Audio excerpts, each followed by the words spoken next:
हाँ, so hello guys, आज हम डिस्कस करने वाले हैं कि आज मार्केट में क्या हुआ है वो हम डिस्कस करेंगे। फिर हम डिस्कस करेंगे कि भाई टीसीएस का जो क्वार्टर 3 रिजल्ट आया है तो वो हम डिस्कस करेंगे, और ग्लोबल स्पिरिट का भी क्वार्टर 3 रिजल्ट आया है तो वो भी हम डिस्कस करेंगे। तो सब कुछ देखेंगे, तो बने रहेगा इस वीडियो में मेरे साथ। तो ये डिस्क्लेमर है गाइस कि ये वीडियो है वो एजुकेशनल और लर्निंग पर्पज़ के लिए ही है, आप लोग देख पा रहे होंगे डिस्क्लेमर। फिर हम आगे देखने जाए, देखो आज की बात करें, आज के मार्केट की, तो सेंसेक्स की हम बात करें तो उसके अंदर हम देखें तो 0.36% का इंक्रीज़ देखने को मिला है।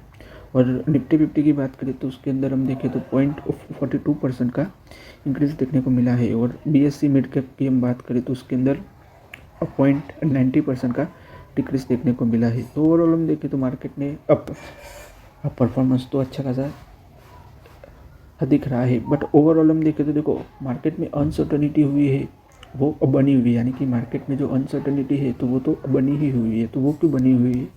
क्योंकि जो यूएस और इंडिया की जो ट्रेड डील नहीं हुई है तो उसकी वजह से भी ये देखने को मिल रहा है। और जो हम देखें तो जो सिल्वर के प्राइस है वो भी अच्छे खासे इंक्रीज़ हो रहे हैं, और गोल्ड के प्राइस है वो भी अच्छे खासे इंक्रीज़ हो रहे हैं। तो ओवरऑल हम देखें तो देख पा रहे होंगे कि मार्केट में अनसर्टनिटी है वो ज़्यादा इंक्रीज़ हो रही है, और जो ग्लोबल टेंशन है तो वो भी इंक्रीज़ हो रही है। तो उसकी वजह से भी देख पा रहे होंगे कि मार्केट में अनसर्टनिटी दिख रही है। फिर हम आगे देखने जाए तो देखो हिंदुस्तान ग्लोबल सॉल्यूशन की बात करें तो भाई उन्होंने लॉन्च किया है एम लेंस लॉन्च किया हुआ है 12 जनवरी 2026 की बात करें तो देख पा रहे होंगे कि anti money laundering solution utilisation है explainable AI and machine learning to improve the financial crime operations. फिर हम आगे देखने जाए मारुति सुजुकी, तो भाई उन्होंने जो लैंड है वो एक्वायर किया हुआ है गुजरात में। वो लोग देखने जाए तो वो लोग 5th मैन्युफैक्चरिंग फैसिलिटी है वो डेवलप करने वाले हैं गुजरात में हम बात करें तो उससे रिलेटेड ही है कि भाई उन्होंने जो लैंड एक्वायर किया है तो उसका अमाउंट है 4,960 करोड़ रुपीज़ का उन्होंने लैंड है वो एक्वायर किया हुआ है, आप लोग देख पा रहे होंगे। तो उनकी जो प्रोडक्शन कैपेसिटी है वो 1 मिलियन पर एनम की हो जाएगी, यानी कि 1 मिलियन पर ईयर की हो जाएगी। ओवरऑल हम देखें तो प्रोडक्शन बढ़ने वाला है ओवरऑल।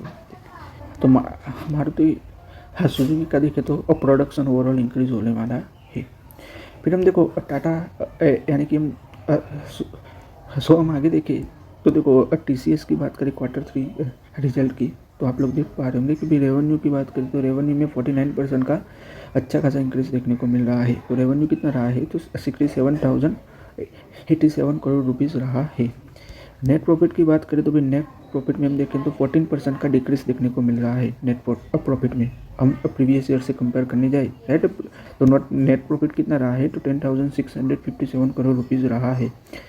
सो हम देखें कि भी नेट प्रॉफिट में इतना अच्छा डिक्रीज क्यों देखने को मिल रहा है, उसका रीज़न क्या है? तो भाई उसका रीज़न है, ये वाला रीज़न है जो देख रहे होंगे कि भी एक्सेप्शनल जो चार्ज कितने थे, तो टोटल चार्जेस से हम देखें तो 3,391 करोड़ रुपीज़ के एक्सेप्शनल जो चार्जेस थे एक्सपेंसिव, सो उसकी वजह से ही प्रॉफिट में डिक्रीज देखने को मिल रहा है टीसीएस का हम देखें तो।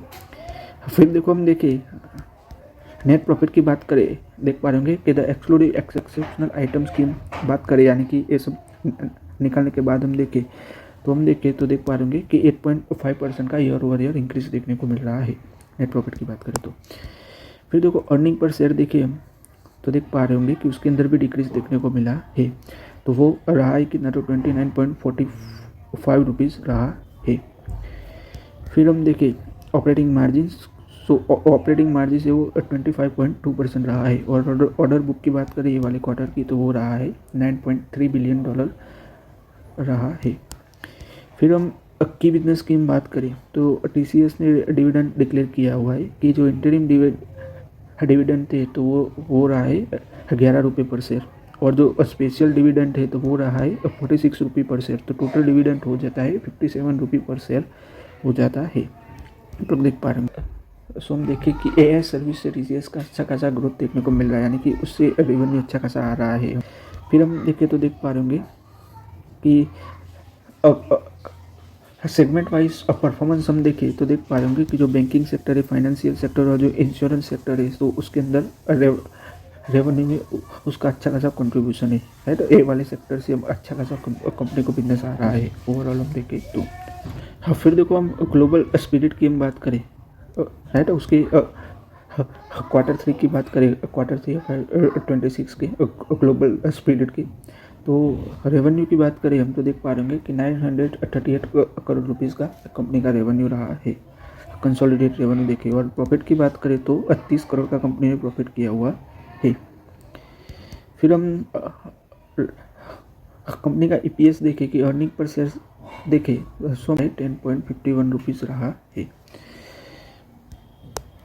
और फिर हम आगे देखने जाए, राइट, यूरानोस इंफ्रास्ट्रक्चर की हम बात करें तो उसका Q3 FY26 हम देखें तो उसके रेवेन्यू में देखें तो भाई रेवेन्यू रहा है 2.93 करोड़ रुपीज़ का रेवेन्यू रहा है कंपनी का। उसमें से हम देखें तो अब प्रीवियस ईयर से कंपेयर करने जाए तो 58% का डिक्रीज देखने को मिल रहा है।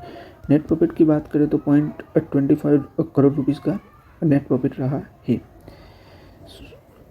सो प्रीवियस क्वार्टर से कंपेयर करने जाए तो प्रीवियस क्वार्टर में कंपनी ने लॉस ही किया था, लोग देख पा रहे होंगे। अर्निंग पर शेयर देखें तो देख पा रहे होंगे कि 0.71 रुपीज़ रहा है।